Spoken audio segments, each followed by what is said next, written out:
Televisa presenta.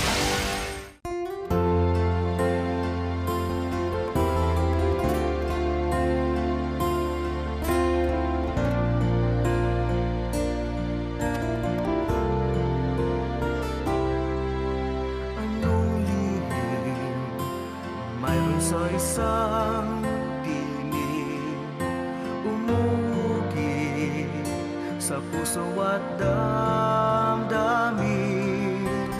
Siyang bulong manatili sa iyong pagsinta, dama mula paggising kahit nasan pa.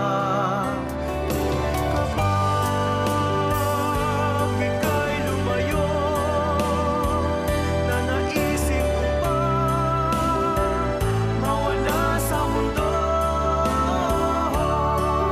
Handog, alay ng may kapal na sa'yo'y ibigay, pagsuyong wagas,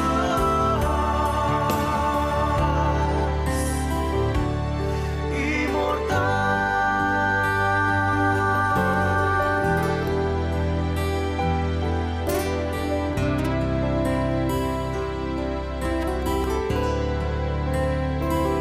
Nandito ka lang pala, kanina pa kita hinahanap. Pupunta na ba tayo sa eskwelahan? Hindi, Eric. Ayokong umalis. Pero bakit? Parang hindi mo alam. Kanang kamay ka ni Bruno at alam mo ba napakawalang hiya ng isang yon dahil gusto niya makipagsiping sa kapatid ko. Alam mo ba yon? Gusto kong pumunta sa pulis para sabihin ang lahat. Huwag. Huwag mong sabihin yan. Sinisiguro ko sa'yo na hindi gagawin ng amo kong sinasabi mong yan. Wala pa naman nangyayari sa kanya. Kung nakaiwas ngayon ang kapatid ko, yun ay dahil isinama siya ni Alex sa biyahe. Pero anong mangyayari bukas o sa makalawa? Sa totoo lang, hindi ko rin alam. Anong dapat kong gawin, Eric? Susuko na ba ako? Huwag. Huwag mong gawin yan. Makakahanap din tayo ng solusyon. Huwag kang mag-alala. Maniwala ka. Marami ng tubig ang kape ko pero hindi pa rin ako makatulog. Ay, kaibigan Pedro, sinabi ko na sa'yo. Nakalimutan na ni Mechi ang nangyari dahil sa atin kaya siya nakulong pero... Kung talaga gusto mo, puntahan natin siya para makita at kumustahin siya. Ayoko, Chuchu. Wala akong gana. Ay bakit? Ano ba ang problema? Nakita ko napakalungkot ng mga anak ko. Nararamdaman ko meron silang problema. Pero ayaw pa rin nilang sabihin sa akin. Kung ganun, alamin natin. Huwag kang titigil sa katatanong hanggang sa masabi nila sa'yo. Ay, hindi. Matitigas ang ulo nila. Hindi nila sasabihin sa akin yun. Abay, pwede ba naman yun? Ang dapat pilitin mo para umamin sila. Ang mabuti pa maghanda ka. Dahil ngayong gabi ay pupuntahan natin si Meche. Ha? Pumayag ka na, kaibigan Pedro.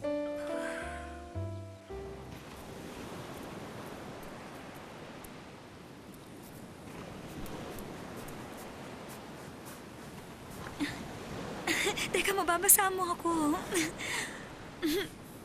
Mapapreskohan ka sa ganitong lamig.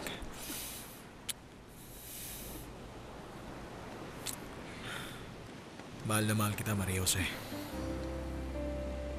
Mahal din kita. Alam mo ba na para kang sakit na ayaw ko nang gamutin o mawala pa sa katawan ko? Alam mo ba yan? Kahit ano pa ang mangyari, mamahalin kita hanggang sa mamatay ako. Mahal ko, makinig ka. Walang masamang mangyayari.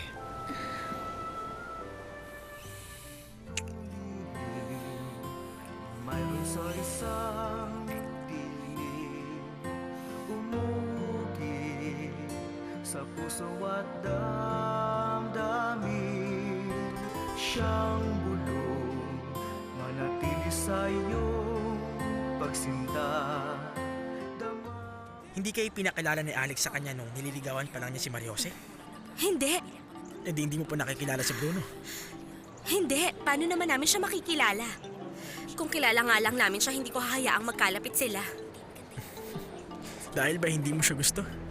Paano mo nalaman? Ay, halatang-halata naman sa'yo eh. Masama si Bruno. Nakita mo bang mga ginagawa niya kay Alex? Wala siyang puso. Lalong-lalo na sa kapatid niya.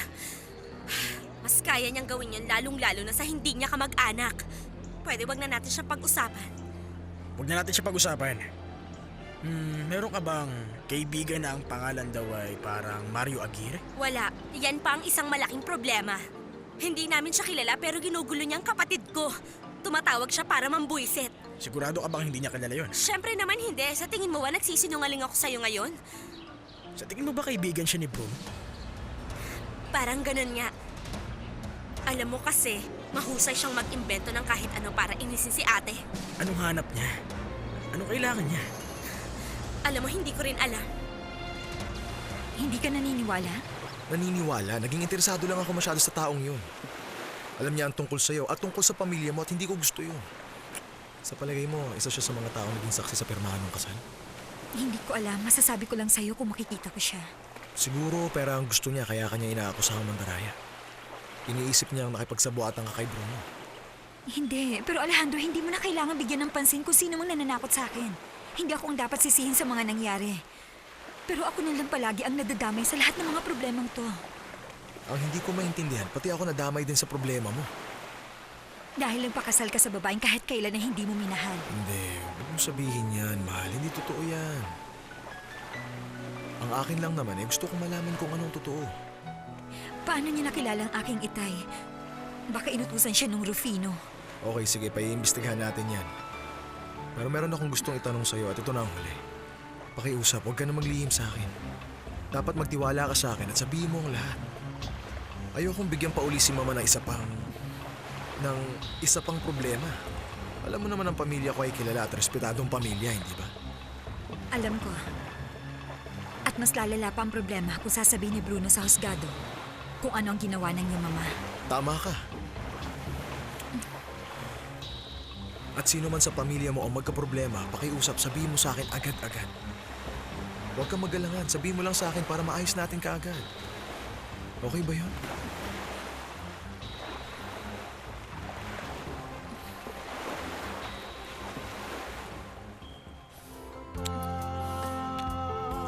Ika'y lumayo, nanaisin ko bang mawala sa mundo. Handog, alay ng may kapal na sa'yo'y ibigay, pagsuyo na immortal.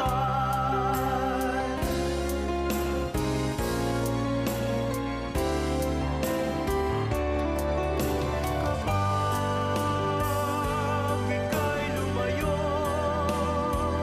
nanaisin ko ba mawala sa mundo. Handog, alay ng may kapal na sa'yo'y ibigay, pagsuyong wagas,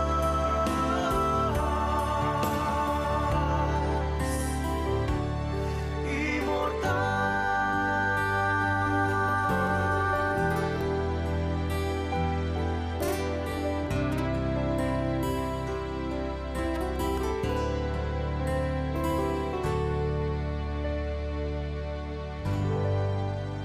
Uy, Meche, saan ka pupunta, ha? Ay, naghahanap pa rin ng trabaho, kumare. Pero mailap pa rin sa akin eh. Oh. Ay, pareho pala tayo. Masakit na ang ulo ko sa asawa ko natanggal sa trabaho. Hanggang ngayon wala pa rin mahanap. Matindi itong krisis na tumama sa atin. Ngayon, kinakausap niya ang pinsan niya. Sana'y matulungan nga siya. May awa ang Diyos. Nga pala, tungkol dun sa perang pinahiram mo sa akin, huwag kang mag-alala. Hayaan mo, pipilitin kong mabayaran kita agad. Ah, ayos lang yun. Ay, ikaw talaga.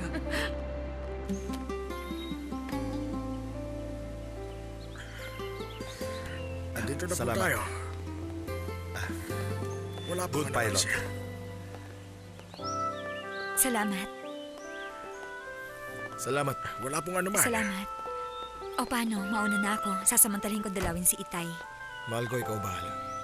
Salamat, Fernando. Magkita na lang ulit tayo. Hanggang sa muli.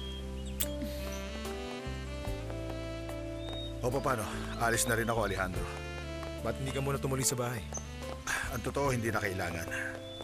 Alam mo, Fernando, kung sakaling totoo man yan nararamdaman mo, ngayon ang pagkakataon. Kahit hindi na, huwag na Subukan lang. mo ang sinasabi ko, Fernando.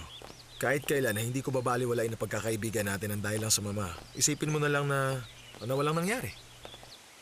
Maligayang pagdating si Ezekiel, kamusta? po ang Ayos biyahe? naman, wala naging problema. Ako na po ang magdadala. Salamat, Ezekiel. Salamat. Biktima ako sa lahat ng bagay, pinsan. Sa lahat. Pero, saan ko hanapin ang isang lumpong lalaki na nakaligtas sa pagkasagasa sa nangyaring aksidente niyon? May alam ka ba? Dahil hindi ako papayag na makulong ang mahal kong si Paula sa kasalanang hindi niya ginawa. May lumpo na malapit dito. Binata na nasa kasaan ng truck, hindi pa nagtatagal, may pinsala ang paa niya. Sino siya? Kapatid ni Meche, best friend ni Mrs. Walang trabaho. Ilang araw na nakaalis. Kailangan daw ng malaking halaga. Dahil naaksidente yung anak niya at kailangan ng Pero pampagamot. kusapin natin siya! Bakit napakatagal mo babae ka? Inihatid ko kasi ang mga gamit ni Meche. Mga gamit? Saan naman siya kukuha nun? Hindi tayo nga walang television set. Naghahanap siya ng trabaho para mabayaran ako. Pero malas talaga dahil hanggang ngayon wala pang nahahanap. Ay, kaya yun, ang malaking problema niya, hindi niya madala sa doktor si Gabriel para makalakad uli. Kung ganon, meron akong ibibigay na trabaho sa kanya. Talaga, Eric? Ay, matutuwa si Meche sa balitang yan pag nalaman niya. Pero kapag mahirap na trabaho yan, uunahan na kita, hindi niya tatanggapin yan. Hindi! Hindi yun katulad ng iniisip mo. Mali ka. Anong balita, Ezekiel? Mabuti naman, senyorito. Ayos lang. Siya nga pala, senyorito. Baka makalimutan ko. Nakita ko po ang susing ito sa kwarto mo. Susi ito sa hotel. Kailan mo nakita to? Kahapon, Saan? sa ilalim ng higaan mo, senyorito. Villa o Leandros? Isa yung boutique hotel. Respetado at elegante. Parang umalis ang itay ko. May alam ka ba tungkol dito? Nakuha ni Ezekiel tong susi na to sa kwarto natin. Sumagot ka. Hindi ko alam. Susi ito ng kwarto sa hotel. Wala akong alam Kung dyan. wala, ba't mukhang takot ka? Sinong kinatagpo mo sa hotel na to? O ano, bakit hindi ka ba kasagot? Alejandro, pakiusap. Wala ako nito, Fernando! Bakit ganyan na lang ang takot at kaba mo kung talagang wala kang kakatagpuin sa hotel? Kaya ba ayaw mong pumunta sa Celestone? Hindi, mali ang iniisip Kung mo. ganun, ipaliwanag mo sa akin. Alex, ang totoo Tama na yung kasi kalokohan yan mo. Sinabi ko na sa'yo ng ilang libong beses na huwag ka na magsisinungaling sa akin ulit, Maria Jose. Tama na, Alejandro. Hindi, Kontrolin Fernando. mo ang sarili Paano mo. ko kontrolin ang sarili ko kung lagi siya Mali nagsisinungaling? ka. Kasalanan ko ang lahat! Tumihig ka, Paula. Galing kay Bruno ang susi. Gusto niya makipagsiping kay ate, kaya tinatakot niya ako dahil nakapatay ako ng tao. Hindi mo dapat yung sinabi, Paula. Anong sinabi mo? Nakapatay ka ng tao? At kailan yun? Ilang araw na po ang nakaraan. Nasagasaan ko siya ng kotse. Anong kotse? Pinagmamaneho kasi ako ni Eric, kaya nakiusap akong turuan niya ako magmaneho. Nasaan ang stupidong yun? Alejandro, please Fernando o Roberto, sundan niyo siya.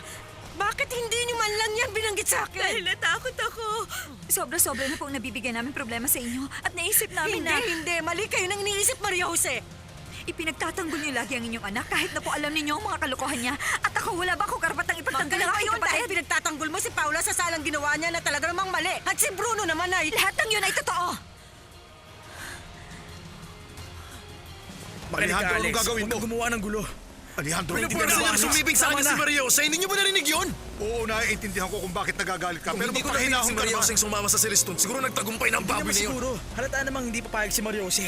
Kung sakaling hindi siya sumama sa'yo, malamang nag-imbento yun ng mga dahilan. Oo, tama. Posible yun. Siguro ginawa niyang dahilan ng Pero biyahe na bakit yun hindi para niya sa akin makaiwas sa sinabi sitwasyon. yun? Bakit? Augusto! Yes, sir. Nasaan si Eric? Sandali, Umalis Alex. po siya kanina Kasama lang. si Bruno? Hindi po. Nasaan si Bruno? Umalis din po, wala rito ang kotse niya. Ipaalam mo agad sa akin kapag dumating sila. Yes, sir. Mabagal lang po ang pagpapatakbo ko noon. Wala dito sa bahay na Eric at Bruno. Nagtago na ata mga duwag. Kinukwento sa amin ni Paula kung paano talaga nangyari ng gabing nakapatay siya ng tao. Mas mabuti pa sigurong huwag mo nang pakinggan ang mga detalye, Victoria. Hindi. Gusto kong marinig ang lahat, Paula. Ipagpatuloy mo. Bigla na lang sumulpot ang lalaking yun sa gilid ng kalsada at tumawid ng parang walang daraan.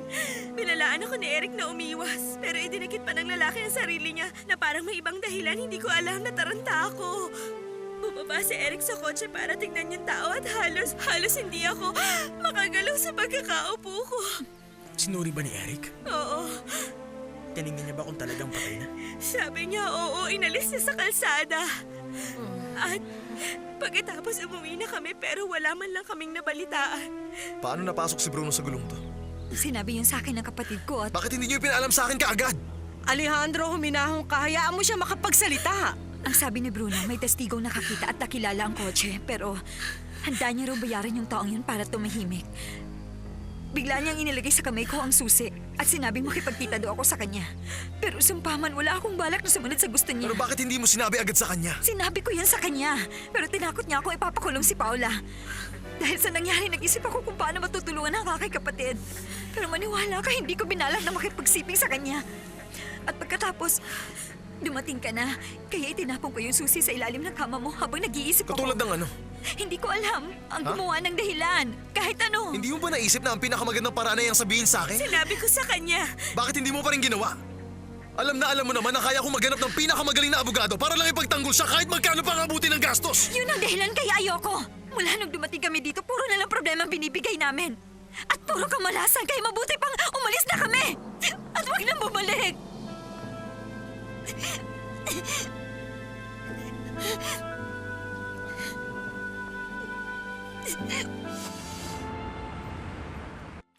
Makikita mo, gagaling ka rito.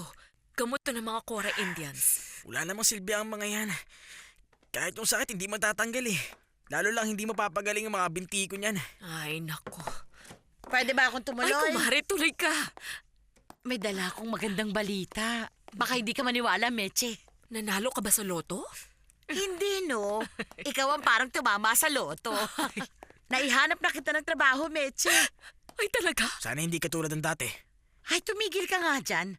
Gusto mo bang kumita siya ng pera para gumaling ka? Oo o hindi? Siyempre oo, pero ayoko makasama niyo yung mga lasinggero. Hindi mo rin trabaho ito. Sige ka. Ikaw din. Ay, para rin sa yung trabahong ito, Gabriel. Sige, subukan natin. Ano sa tingin mo? Ay, sandali. Yung pinsan ng asawa ko, may kakilalang mayaman at hindi basta-basta. Galante at handang magbayad ng malaking halaga para lang gawan siya ng isang pabor. Anong pabor? Pupunta sa police station at sasabihin si Gabriel ay nasagasaan ng kotse mga 2 araw ang nakaraan. Pero hindi lang to nakaraang araw. At hindi rin kotse. Truck pan-deliver ng materyales eh. Magsisinungaling ka lang ng mga 1 o 2 beses. Papupuntahin ko rito para siya na ang magpaliwanag kung ano mga dapat gawin. Sandali lang. Sabihin mo nga. Gaano ba kalayo ang bahay ni Meche? Naku, alam mo, kapag sinabi ko sa'yo, siguradong hindi ka sasama sa akin. Sana naman ipinaalam mo muna sa kanya na darating tayo at susurpresahin natin siya. Oo. Gusto kong surpresahin nga natin siya. Paano kung wala sa kanila?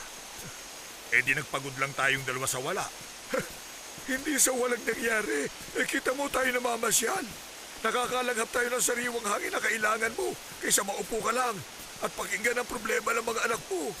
Kaibigan Pedro, galaw-galaw para hindi maestro.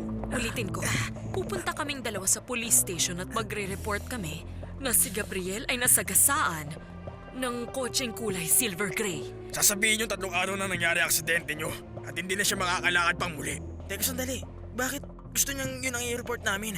Hindi ko alam. Kapag nagtanong sila ng iba pa, tulad ng plate number, sinong nag-drive, sabihin nyo lang hindi nyo alam. Basta 2 tao lang nakita nyo sa eksena. Ano gagawin nyo ba o hindi? Ano sa tingin mo, Gabriel? Eh kung malaman kasi nungalingan ng lahat. Hindi nga nila matutuklasan yun. Nasagasaan ka. Oo o hindi. Oo nga, pero hindi nga ng kotse. Gabriel, walang pinagkaiba yun. Huwag kang tatanga-tanga. Ang importante ngayon, dapat gumaling ka. Paano kung malaman nilang hindi 3 araw? 3 araw man o hindi na yun importante. Magkakaroon ka ng malaking pera, Meche. Pag-isipan mo. Ano ba? Hindi namin gagawin. Ayoko mapahamak si Meche ng dahil lamang sa akin.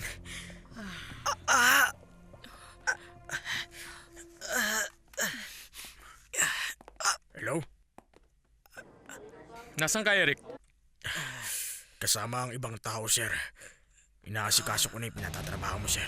Sa paghahanap kung sino ang nasagasaan? Yes, sir. Yun nga, tama ka. Mabuti. Pagkatapos mo, pumunta ka sa dating bar. Masusunod po. Kinakabahan lang ako. Hindi ka pwedeng tumanggi, Gabriel. Wala nang ibang paraan para maoperahan ka. Tama naman ang asawa ko. Pero kumare, alam mong hindi tama magsinungaling. Ituring mo na lang to importante dahilan, Meche. Para kay Gabriel. Sa bagay, may punto ka dyan. Anong pasya mo? Ikaw ang bahala magpasya. Ay, ang sakit.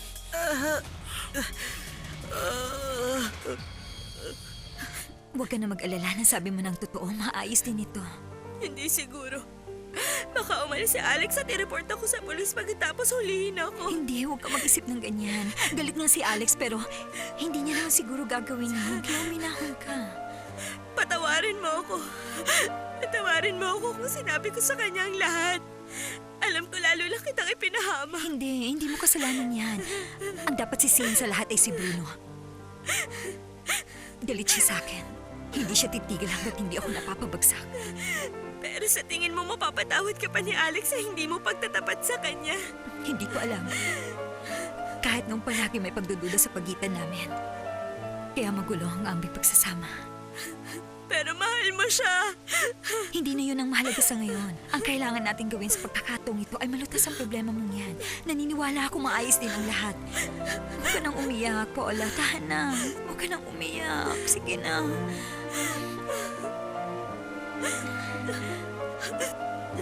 Tumahan ka na. Sige na. Tahan na. Ang maipapayo ko sa iyo, Bayaw, huwag mo nang idamay ang pulis dito. Kapag ginawa mo yun, lalaki ang eskandalo at hindi mapipigilan. Hindi mabuti sa pamilya. Tama si Roberto. Isa pa hindi nabalita yun sa pahayagan. Hinanap namin ni Ezekiel kung saang lupalop. Ang ibig sabihin hindi natagpuan ng taong yun. Baka dahil hindi siya namatay. Kundi sugatan lang siya. Paano na lang kung mahirap ang taong yun at kung meron siya sinusuportahan? Paano ng mga anak niya? Sa anumang kaso kung walang bangkay o ebidensya, walang makakasuhan. Pero meron daw isang taong nakakita, sabi ni Bruno. Hindi dapat paniwalaan si Bruno pagkatapos ng ginawa niya kay Maria Jose. Baka sinabi lamang niya yun para manakot. Para pumayag siya. Mas lalo akong magagalit dahil dyan. Hindi ba't napakatanga ni Maria Jose kung tutuusin kung sakaling ililihim niya ang pang-blackmail ni Bruno? Diyos ko, ilang ulit pa ba siyang maglilihim sa akin? Paano pa ba ako maniniwala sa mga sasabihin niya?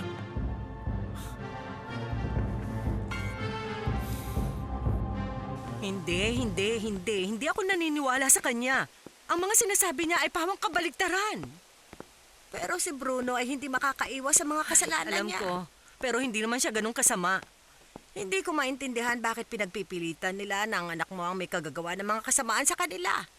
At bakit palagi siyang pinapahama kung mabait siya katulad ng sinasabi mo? Ay, ang sabi ni Bruno, dumaan siya sa harapan niya pero hindi pinansin, Filipa. Pasensya na, pero hindi ako naniniwala dyan. Paano ibibigay ni Maria Jose ang sarili niya na hindi naman niya gugustuhin? Ay, maliban na lang. Kung siya'y pupwersahin. Bakit? Iniisip mo bang may kakayahan si Brunong pilitin ng babae para lang maisama sa kama? Yan ang itanong mo sa kanya. Kaya lang buong maghapon na naman, wala siya dito sa bahay. Teka, kukunin ko ang gamot mo. Mabuti pa. Sige, umalis ka na.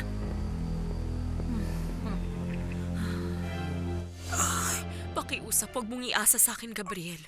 Tulungan mo akong magdesisyon. Ay, hindi ko alam, ate. Natatakot ako. Sa tingin mo ba ako hindi? Mabuti na lang at binigyan nila tayo ng pagkakataong makapag-isip ng mabuti. Ay, sandali na, may kumakatok. Kainin mo na to. Andyan na! Sandali! Sandali lang! Ay, Mang Pedro! Mabuti naman at nagkita tayo ulit. Kumusta? Ako, hindi mo ba lang ako kumustahin? Ay, sa inyo rin, Mang Chucho. Ay, sige, tumuloy kayo. Tuloy kayo, huwag kayong mahiya. Pasok. Ay, siya nga pala. Siya ang kapatid kong si Gabriel. At eto si Mang Chucho at si Mang Pedro. Sila yung nakukwento ko sa'yo. Magandang gabi ho. Kumusta ka na, iho? Naikwento ka na niya sa akin. Talaga? Ano pong sinabi niya? Na ikaw ang kanyang kapatid. Gwapo, malakas, at higit sa lahat, ikaw raw ay mabait. Ngayon, nakikita kong tama ang sinabi niya. Kaya lang po ako po ay nasagasaan. Ng kotse. Ganun ba? Kailan niya nangyari? Mga ilang araw na. Nasagasaan ng gulong ang mga pintigo kaya hindi pa ako makakalakad.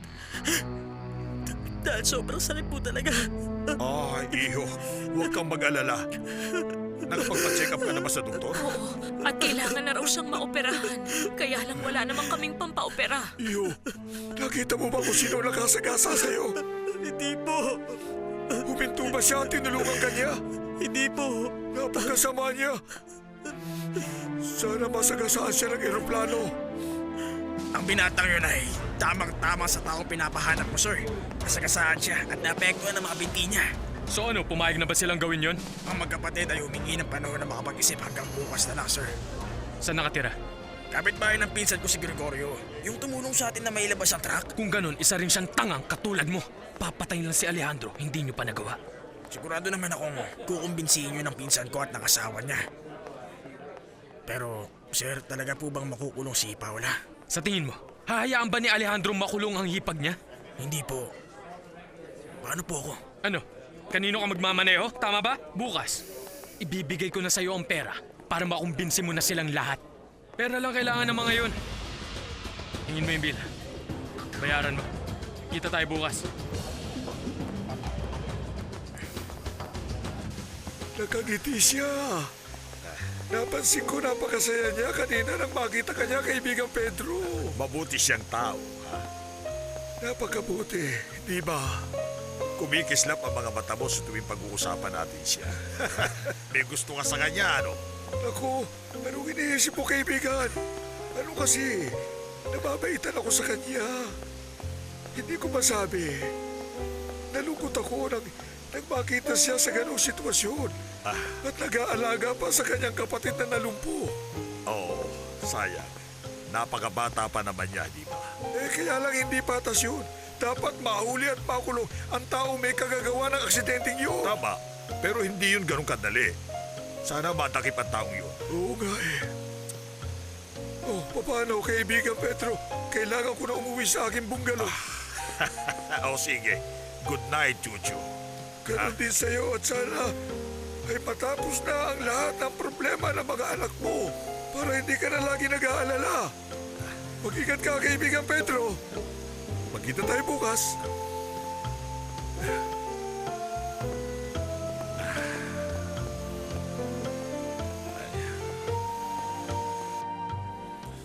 Binigyan kita ng pagkakataon, Maria Jose. Napakarami. Bakit hindi mo sa akin sinabi?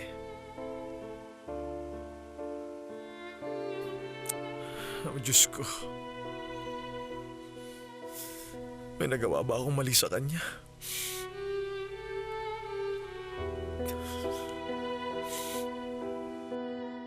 Paano mo napapayag si Senyora Victoria na kupkupin ang asong yan? Hindi yan katulad ng dati. Wala namang gagawing masama si Kuko. Oo, tama ka nga. Hindi sila mapapasama. Malaki ang problema ng dalagang nakapatay ng tao. Kahit pa sabihing isa yung aksidente. Mas grabing ginawa ni Bruno. Subukan ba namang i-blackmail para lang makasiping ang asawa ni Sir Alex? Alam mo, sa ating dalawa lamang ito, ilang beses ko silang nahuli nag-uusap ng patago. Yan ba'y sina Maria Jose at Bruno? Oo.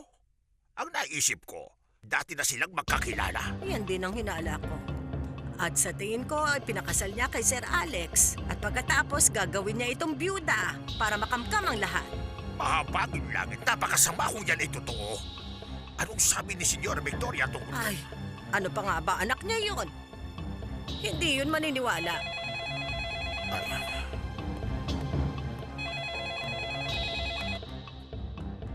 Hello? Salamat, Tomas. Sasabihin ko agad sa kanya.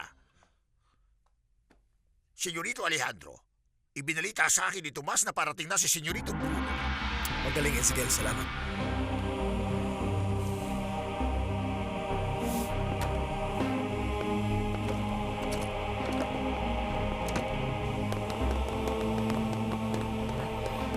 Ano gagawin mo, Senyorito? Sundan mo siya. Sundan mo siya, bilis.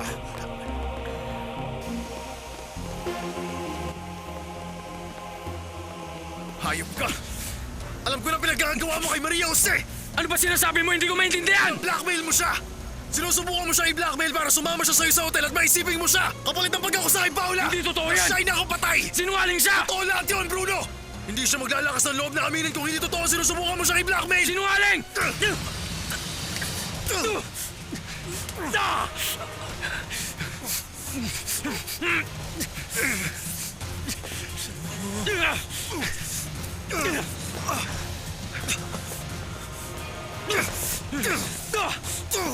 Magsutigil na kayo! Tama na! Nakakasakitan kayo! Tama na!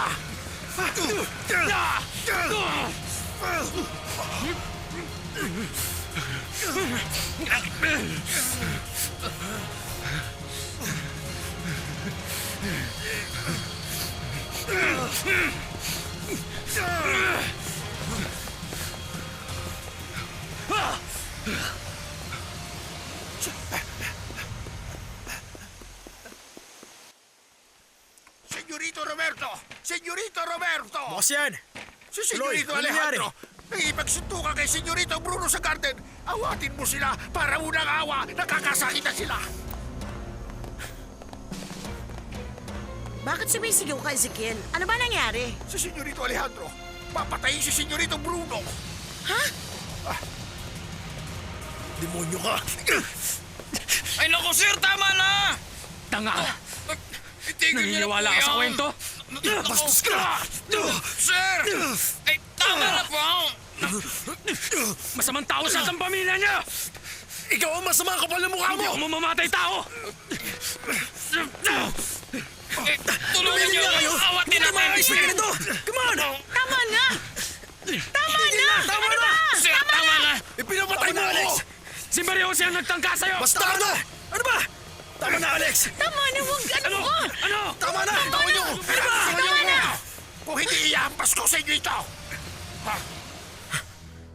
Sir Bruno, Ano yun? narito ako para bigyan ka ng cold water compress. Nang sa ganon, hindi yan mamaga. Okay lang ako. Hindi ko kailangan yan. Ay, paano mo masasabing ayos? Para kanyang nahulog sa puno. Paano ko ba sasabihin sa'yo na lumayas ka? Sige, lalabas na ako. Sana lang ingatan mo yung sugat mo para hindi malaman ng lahat ng tao dito na nagsuntukan kayo ngayong gabi.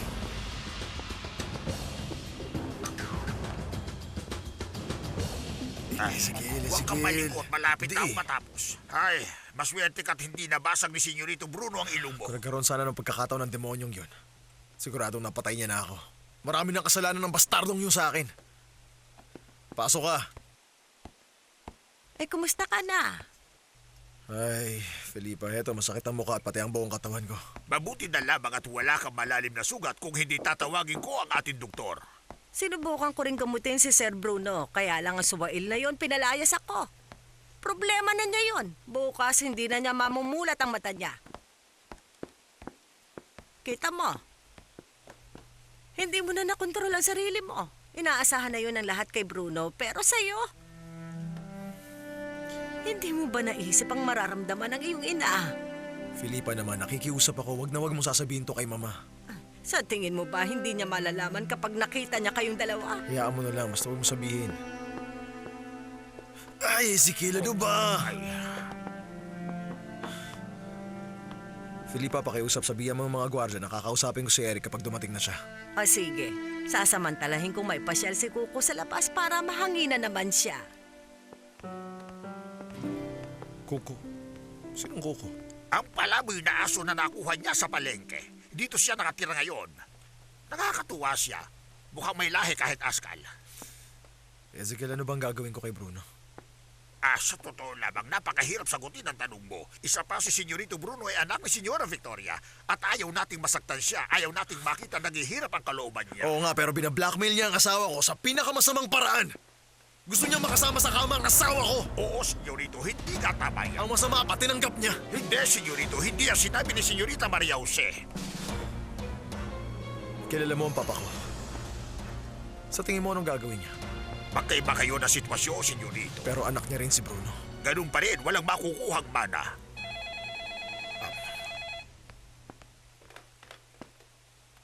Yes. Ano yon? Sasabihin ko.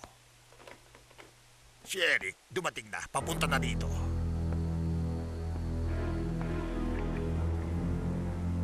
Nung una ko pala siya nakita, naisip ko nang walang mabuting maaasahan kay Maria Jose at sa pamilya niya. Nakakadiri! Ang ama walang ya. Ang mga anak mamamatay tao. At si Maria Jose, isa siyang kaladkarin. Huwag kang tumingin sa akin. Mananahimik na lang ako. Ayoko makisali sa problemang ito. Oo, ano pa nga ba? Duwag na lagi lumalayo sa gulo. Palagi ka namang umiiwas. Walang ibang iniisip kundi sarili mo. Hindi marunong makisama. Well, genius. Ano pala ang dapat gawin, ha? I-report sa polis at ipakulong silang lahat. Hindi ka ba napapagod gumawa ng iskandalo, ha? Wala akong pakialam. Basta lumayas lang sila rito at wag nang babalik kahit kailan. Kapag nangyari yun, yun ang pinakamasayang araw sa buhay ko! You know what, Raquel? Ikaw na ang pinakabaliw na nakilala ko. Inutil talaga.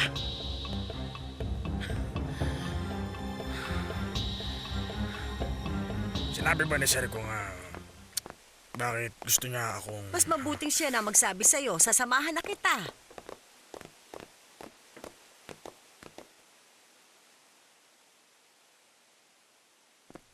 Tuloy ka. Nung araw na hinatid mo si Paula mula sa computer class niya, hinayaan mo siya magmaneho ng kotse at nakasagasan ng tao. Ano masasabi mo tungkol doon? Wala po. Alam mo ba kung ano dapat sa'yo? Ang parusahan at ikulong! Hindi ko po inaasahang mangyari. Pasensya na po kayo, Sir. Anong klaseng tao ka na iwan na lang ng gano'n na nasagsakan nyo? Patay na po, Sir. Tsaka wala na po talaga ako magagawa pa. Ang naisip ko na nangyari yun ay si Paula at ang inyong reputasyon. Isa kang irresponsable! Isa kang stupido! Bakit hinayaan mo siya magmaneho ay alam mo namang hindi siya marunong? Sabihin mo nga sa akin, nag-iisip ka ba? Nagkaroon ba ng investigasyon sa nangyaring yon? Wala po sa balita kinabukasan. Saan nangyari ang aksidente? 1 kilometro po mula rito. Binalikan ko kinabukasan. Pero wala na po rin yung bangkay. Meron ba nakakita sa aksidente? Wala po ako nakita. Meron daw isang nakakita, hindi mo ba alam? Meron isang witness na sinasabi si Bruno. Ayoko nga alis ka ng bahay na to na hindi ko sinasabi, naiintindihan mo? At binabalaan kita. Lahat ng kilos mo ngayon ay pinababantayan ko na. Iuutos ko sa mga gwardyang pariling ka kapag sinubukan mo tumakas. Sasabihin lang namin, hindi ka namin kilala at isa ka magnanakaw nagtangkang tumakas. Sige, bumalik ka na sa kwarto mo. At huwag kang lalabas.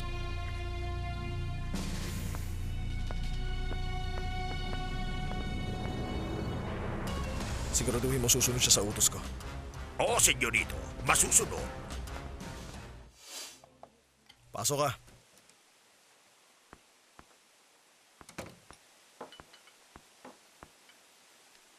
Anong nangyari?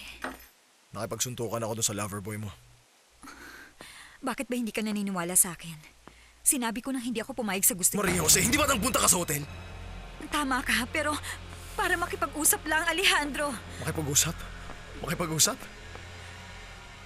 Sabihin mo nga sa akin, ilang beses na kayo nagkatabi sa kama. Walang nangyayaring ganon. Ilang beses ko bang sasabihin sa'yo? Ano ba ipinunta mo rito? Para alamin kung anong plano mo sa nangyari sa kapatid ko. Ano pa, di kausapin ng abogado at sundin ang advice niya. Sa palagay mo ba makakatulong siya? May posibilidad. Wala bang ibang paraan para hindi matuloy yan? Hindi ko pa alam. Ba't hindi mo sa akin sinabi ang tungkol dito, Maria Jose? Bakit? Nakalimutan mo na ba ang sinabi ko sa'yo nung nasa Silustong tayo? Ang sabi ko sa'yo, sasabihin mo sa akin ang lahat-lahat at hindi ka na magsisinungaling pa. Kung ikaw ang nasa sitwasyon ko, yun ay hindi ganun kadali. Ikaw ay may pera, may impluensya, may mga abogado, pero... Ay, ano ba naman to? Samantala kami, walang-wala. Wala. At ngayon, kasiraan na naman ba ito sa pangalan ninyo? Dahil sa mga kahihiyang naibibigay namin? Maria Jose, natural lang ang mapahiya at kung ano man ang sabihin ng iba. Ang mahalaga, nagsabi ka ng totoo. Okay, sige. Tatandaan ko yan, Alex.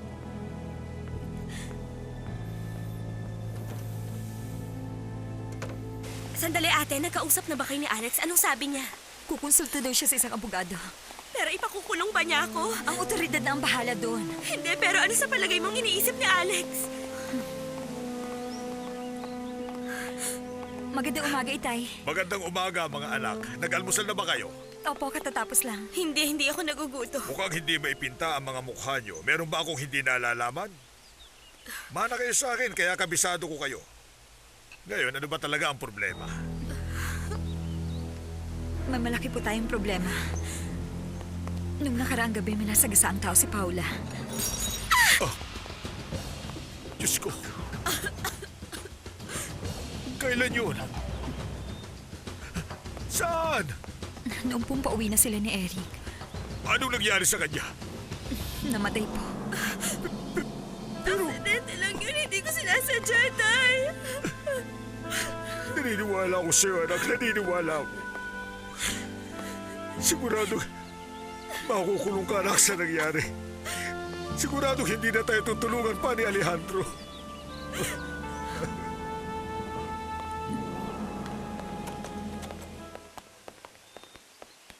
Panginoon ko, anong nangyari sa'yo? Nakipagsuntukan ako sa inutil na si Alejandro. Iniisip niyang bilinakmail ko ang asawa niya. Yan ang iisipin na lahat sa binigyan mong susi sa hotel at sabihin makipagkita. Hindi totoo, Mama! Hindi! Sabi ang ni Maria sinungaling Jose. dito ay si Maria Jose! Simula nang dumating rito sa bahay, lagi nag-iimbento ng masamang kwento tungkol Bruno, sa akin. aminin mo na, please! Wala akong aaminin! Anong katibayan na nagpanggap ako si Alejandro para mapakasalan si Maria Jose at subukan siyang patayin? Hindi ko alam kung totoo yun, pero kakaiba ang Anong kinikilos mo. kakaiba sa kilos ko, Mama? Lahat ng sinasabi ng babaeng yun ay puro imbento na lang. Bumayag siya makipagkita sa akin sa hotel. Sino ngayon na nagsasabi ng totoo? Sige, imbestigahan nyo ngayon kung ako nga ang nagpareserba ng kwartong yun. Naniniwala kayo? Sa lahat maliban sa akin, Mama. Kahit ang mas mukhang pera na yun, mas pinaniniwalaan mo kaysa sa akin na tunay mong anak. Kahit na alam mong katotohanan na siya at ang pamilya niya ang pinakamasamang tao sa mundo. Bruno? Bruno!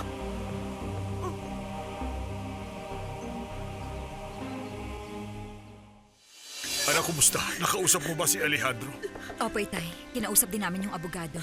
Ano nang mangyayari sa akin? Kailangan mo na maghanda ngayon. Pupunta tayo sa presinto para masabi mo sa kanila kung anong nangyari. Pero kapag sinabi ko sa kanila, ikukulong nila ako, ate. Fernando, gusto ko malaman kung totoo nang galing ka sa hotel kung saan pinapunta ni Bruno si Maria Jose at alamin kung sino nagpareserba ng kwarto. Oo. Hindi agad ako tumawag dahil alam ko nasa presinto ka ngayon. Sino nagsabi? Si Victoria? Hindi. Si Bruno. Pero sigurado ka ba na nakapangalan ng reservation kay Mario Aguirre? Yun ang sinabi sa akin ng empleyado ng hotel. Pero kailangan natin pag-usapan ito.